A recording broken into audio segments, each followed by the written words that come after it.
গাজওয়াতুল হিন্দ সম্পর্কে একটা হাদিস আপনাদের কি মনে আছে? কেন রাসূলুল্লাহ সাল্লাল্লাহু আলাইহি ওয়াসাল্লাম এই যুদ্ধের কথা হাদিসে বানিয়ে দিয়েছিলেন? এই যুদ্ধ কখন, কিভাবে, কোথায় হবে আপনারা কি জানেন? পাকিস্তানি যুদ্ধ, প্রথম দ্বিতীয় বিশ্বযুদ্ধের কথা তো সবাই জানে। তাহলে কোন যুদ্ধের কথা রাসূলুল্লাহ সাল্লাল্লাহু আলাইহি ওয়াসাল্লাম বলেছেন?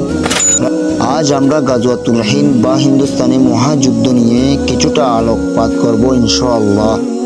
এটা এমন এক মর্যাদাপূর্ণ জিহাদ যে ব্যাপারে হাদিসে সুস্পষ্ট ও ফজিলত দিক নির্দেশনা রয়েছে।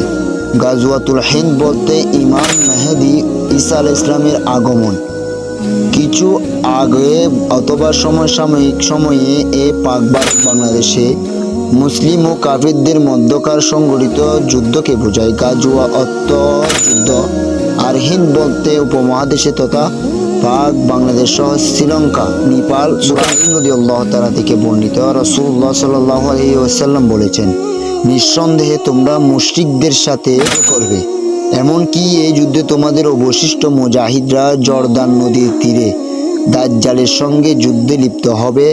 এই যুদ্ধে তোমরা পূর্ব দিক অবস্থান করবে আর দাজ্জাল অবস্থান করবে পশ্চিম দিকে।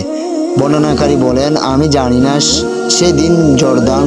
আবু হুরায়রা রাদিয়াল্লাহু তাআলা থেকে বর্ণিত, রাসূলুল্লাহ সাল্লাল্লাহু আলাইহি ওয়াসাল্লাম বলেছেন, আমাদেরকে হিন্দুস্তানি জিহাদ সম্পর্কে প্রতিশ্রুতি দিয়েছিলেন, যদি আমি সেই জিহাদ পেয়ে যাই তাহলে আমি আমার জান মাল সব কিছুই তাতে ব্যয় করব।